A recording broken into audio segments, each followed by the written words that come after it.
Hello दोस्तों, तो कैसे हो आप सब। आपका स्वागत करता हूं आपके अपने यूट्यूब चैनल विजय काले सीआईटीएस में। दोस्तों, इस वीडियो में हम बात करेंगे सीआईटीएस बायोमेट्रिक अटेंडेंस को लेकर। भाई, जिन स्टूडेंट की बायोमेट्रिक अटेंडेंस कम है यानी 80% से कम है, क्या वो स्टूडेंट एग्ज़ाम में बैठ पाएंगे, उसको लेकर हम बात करेंगे। दूसरा, भाई जिन स्टूडेंट के दिन तो कंप्लीट है लेकिन घंटे कंप्लीट नहीं है, उसको लेकर भी हम इस वीडियो में बात करेंगे। दूसरा, जैसे ट्रेड थ्योरी है, ट्रेड थ्योरी के साथ आपका WCS ईडी और सॉफ्ट स्किल को मर्ज कर दिया गया है। क्या आपको अलग अलग पास होना पड़ेगा या कंप्लीट पास होना पड़ेगा, उसको लेकर भी हम इस वीडियो में बात करेंगे। तो वीडियो बेहद इंपॉर्टेंट है। देखिए दोस्तों, जिन स्टूडेंट ने अभी तक टेलीग्राम चैनल को ज्वाइन नहीं किया वो टेलीग्राम चैनल को ज्वाइन कर ले। टेलीग्राम चैनल पर को ज्वाइन करने के लिए आपको सिंपली टेलीग्राम ऐप पर जाकर सर्च कर लेना है @वेट राइट। जैसे आप सर्च करोगे विजय काले सीआईटीएस के नाम से टेलीग्राम चैनल आ जाएगा, उसको ज्वाइन कर लेना है। दूसरा, इलेक्ट्रीशियन ट्रेड वाले स्टूडेंट के लिए टेलीग्राम चैनल है, उन्हें टेलीग्राम ऐप पर जाकर सर्च कर लेना है @सीआईटीएस इलेक्ट्रीशियन। जैसे वो सर्च करेंगे सीआईटीएस इलेक्ट्रीशियन 2023-24 के नाम से टेलीग्राम चैनल आ जाएगा, उसको ज्वाइन कर लेना है। बाकी जितने भी स्टूडेंट इस चैनल पर नए, चैनल को सब्सक्राइब कर ले और उनको जानकारी अच्छी लगती है तो वीडियो को लाइक कर देना। अगर आपका फिर भी कोई डाउट रह जाता है तो आप कमेंट करके पूछ सकते हो। अब देखिए दोस्तों, जो स्टूडेंट सीआईटीएस फाइनल एग्जाम की तैयारी अपनी अच्छे से करना चाहता है, भाई वो हमसे जुड़ सकता है। जुड़ने के लिए आपको सिंपली इस व्हाट्सअप नंबर पे मैसेज करना है। और मैं आपको बता दूं, जो ये स्टडी मटेरियल है ये पेड है। यहाँ से आपको कंप्लीट स्टडी मटेरियल मिल जाएगा आपके सीआईटीएस फाइनल एग्जाम के लिए। अब सबसे पहले बात कर लेते हैं सीआईटीएस बायोमेट्रिक अटेंडेंस को लेकर। तो देखिए दोस्तों, जैसा डीजीटी की तरफ से नोटिस आया था, अब ये जो आपका शेड्यूल जारी किया गया है फाइनल एग्ज़ाम को लेकर, तो उसमें इन्होंने बताया था बायोमेट्रिक अटेंडेंस को लेकर। जो आपकी बायोमेट्रिक अटेंडेंस है 1200 घंटे वाली, उसमें 80% या उससे ज़्यादा होनी चाहिए। और वो दिन बैठ रहे हैं आपके 120 दिन, ठीक है। दूसरा, यहाँ पर आपकी ओजीटी है। ओजीटी 150 घंटे की है। 150 घंटे का 80% जब आप निकालोगे तो 15 दिन। जिन स्टूडेंट के 120 दिन 1200 घंटे के बायोमेट्रिक के कंप्लीट है, उनको कोई दिक्कत नहीं है। दूसरा, साथ में ओजीटी के 15 दिन अगर कंप्लीट है तो उनको कोई दिक्कत नहीं है। यानी मैं कुल मिला के बात करूँ 135 दिन अगर आपकी बायोमेट्रिक अटेंडेंस है तो आपको कोई दिक्कत नहीं आने वाली है, ठीक है। पहली बात तो हो गई ये। अब बात कर लेते हैं उन स्टूडेंट के लिए जिनकी अटेंडेंस, भाई दिन तो उनके पूरे हैं, यानी 120 दिन बोला है और 15 दिन ओजीटी के, ये भी कंप्लीट है और ये भी कंप्लीट है। लेकिन अगर हम घंटों की बात करें, घंटों के हिसाब से कंप्लीट नहीं बैठता है 80%।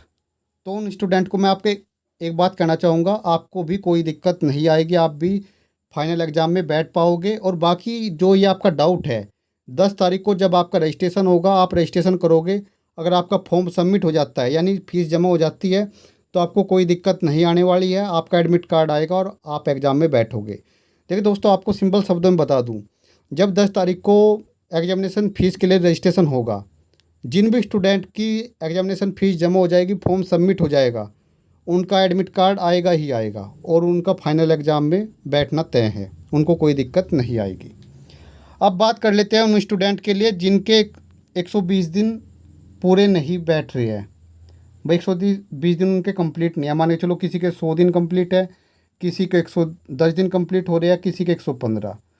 तो भाई वो फाइनल एग्ज़ाम में नहीं बैठ पाएंगे, ना उनका एग्ज़ाम फॉर्म भर भरा जाएगा, ठीक है। जैसे आप वेबसाइट पे जाके लॉगिन वगैरह करके सबमिट करने की कोशिश भी करोगे, सबमिट भी नहीं हो पाएगा, इस बात का ध्यान रखना। अब आपके पास क्या ऑप्शन है, जब नेक्स्ट सेशन चलेगा 2024-25 वाला, उसमें आपको अपनी अटेंडेंस कंप्लीट करनी पड़ेगी। जितने भी दिन आपके कम बैठ रहे हैं आपको वो कंप्लीट करने पड़ेंगे। उसके बाद आपका होगा जनवरी या फरवरी में सप्लीमेंट्री एग्ज़ाम, आप उसमें बैठ पाओगे, उसमें अपने एग्ज़ाम दे पाओगे, इस बात का ध्यान रखना। मेरे हिसाब से बायोमेट्रिक अटेंडेंस को लेकर आपका डाउट क्लियर हो गया होगा। अब बात कर लेते हैं कि भी जो ट्रेड थ्योरी है, WCS है, ईडी है और सॉफ्ट स्किल, पासिंग के लिए कितने मार्क्स चाहिए, क्या आपको अलग अलग पास होना पड़ेगा, इन सभी को लेकर हम इस वीडियो में बात करने वाले हैं। अब देखिए, उससे पहले मैं बात कर लूँ सीआईटीएस फाइनल एग्ज़ाम की प्रिपरेशन को लेकर। बहुत सारे स्टूडेंट के मन में डाउट था कि जो तैयारी को लेकर, तो मैं आपको बता दूं, यहाँ से आपको पता लग जाएगा। जैसे ट्रेनिंग मैथोलॉजी यानी जो पीओटी सब्जेक्ट है, अगर आपको उसकी टेस्ट सीरीज चाहिए तो आपको 100 रुपीज़ की मिल जाएगी। बाकी अगर आपको ट्रेनिंग मैथोलॉजी की टेस्ट सीरीज, ट्रेनिंग मैथोलॉजी के प्रीवियस पेपर और ट्रेनिंग मैथोलॉजी के जो इंपॉर्टेंट क्वेश्चंस है उनकी PDF चाहिए तो आपको 200 रुपीज़ पे करना पड़ेगा, ठीक है, आपको कंप्लीट मटेरियल मिल जाएगा। यहाँ से आपका ये सब्जेक्ट अच्छे से क्लियर हो जाएगा, क्योंकि आप सभी को पता होगा जो आपका सिलेबस है उसमें कुछ चीज़ें ऐड ऑन हुई है। ठीक है, वो सभी आपको यहाँ पर मिलेगी। अब बात कर लेता हूँ, देखिए जो स्टूडेंट सीआईटीएस फाइनल एग्जाम की प्रिपरेशन के लिए जिनको कंप्लीट स्टडी मटेरियल चाहिए, यानी trade theory, WCS, ED, soft skill training, मैथोलॉजी, सभी के लिए कंप्लीट स्टडी मटेरियल चाहिए, वो भी मिल जाएगा। उसके लिए भी आपको सिंपली इस व्हाट्सअप नंबर पे मैसेज करना है। ठीक है, जो भी आपको चाहिए वो यहाँ से आपको मिल जाएगा। अब बात कर लेते हैं भाई एग्ज़ाम पैटर्न। तो ये देखिए, ये भी जब आपका फाइनल एग्ज़ाम का शेड्यूल जारी हुआ था उसमें ये चीज़ें बताई गई थी। जैसा आप सभी को पता है, जो आपका ट्रेड थ्योरी है, ट्रेड थ्योरी में आपका ईडी, डब्ल्यूसीएस ऐड हुआ है। जो नॉन इंजीनियरिंग ट्रेड वाले स्टूडेंट है, कॉस्मेटोलॉजी, सीएसए, ड्रेस मेकिंग, उनका ट्रेड थ्योरी के साथ सॉफ्ट स्किल मर्ज हुआ है। तो वहाँ पर बताया गया है 6 क्वेश्चन आपके ईडी के आएंगे, 6 क्वेश्चन डब्ल्यूसीएस के आएंगे और 38 क्वेश्चन आपके ट्रेड थ्योरी के आएंगे। टोटल क्वेश्चन आपके 50 आएंगे और 100 मार्क्स का ये रहेगा, यानी एक क्वेश्चन 2 नंबर का रहेगा। तो बहुत सारे स्टूडेंट के मन में डाउट था कि क्या हमको अलग अलग पास होना पड़ेगा। जैसे ट्रेड थ्योरी है, इसमें अलग से, ड्राइंग में अलग से, वर्कशॉप कैलकुलेशन साइंस में अलग से। तो मैं आपको बता दूं, अलग अलग पास नहीं होना पड़ेगा।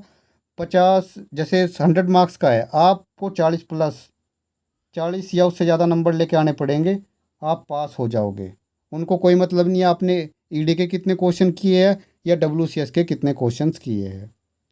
ठीक है, अब यहाँ पर मैं आपको दिखा भी देता हूँ जिससे आपका ये डाउट क्लियर हो जाए। जैसे आप नीचे की तरफ आओगे, यहाँ पर देखिए ध्यान से, यहाँ पर ये जो आपके लर्निंग आवर थे जो 1600 से घटा के 1200 कर दिए गए थे, उस नोटिस में जानकारी दी गई थी। यहाँ पर आप देख सकते हो, यहाँ से आपका डाउट क्लियर हो रहा होगा। यहाँ पर देखिए ध्यान से, यहाँ पर ट्रेड टेक्नोलॉजी यानी ट्रेड थ्योरी, ट्रेड थ्योरी में आपका क्या है, ट्रेड थ्योरी में आपका ईडी है, डब्ल्यूसीएस है, और जिन स्टूडेंट के पास सॉफ्ट स्किल सब्जेक्ट है उनके पास सॉफ्ट स्किल, यानी ये 100 मार्क्स का होगा। और पासिंग के लिए आपको 40 नंबर चाहिए होंगे। ठीक है, और जैसे प्रैक्टिकल आपका एग्ज़ाम होगा, प्रैक्टिकल 200 नंबर का होगा, उसमें आपको पासिंग होने के लिए 120 नंबर। यानी सिंपल सिंपल शब्दों में यहाँ पर देखिए, यहाँ से आपका बिल्कुल डाउट क्लियर हो रहा होगा भाई। The minimum pass percentage of practical subject and formative assessment learning outcome 60% each. The minimum pass percent in theory subject 40%। यानी कहने का मतलब ये है, जो आपका सीबीटी एग्ज़ाम होगा यानी थ्योरी का एग्ज़ाम होगा, उसमें आपको 100 मार्क्स का वो होगा, उसको पास करने के लिए आपको 40% मार्क्स चाहिए, यानी 40 नंबर 100 में से। जैसे आपके प्रैक्टिकल होंगे, प्रैक्टिकल आपका 200 नंबर का होगा और वो पास करने के लिए आपको चाहिए होंगे 120 नंबर, यानी 60%। ठीक है, अगर आपके इतने मार्क्स हैं आप आराम से पास हो जाओगे, कोई दिक्कत नहीं रहेगी। ठीक है, इस वीडियो में इतना ही। अगर आपका फिर भी कोई डाउट रह गया तो भाई आप कमेंट करके बता सकते हो।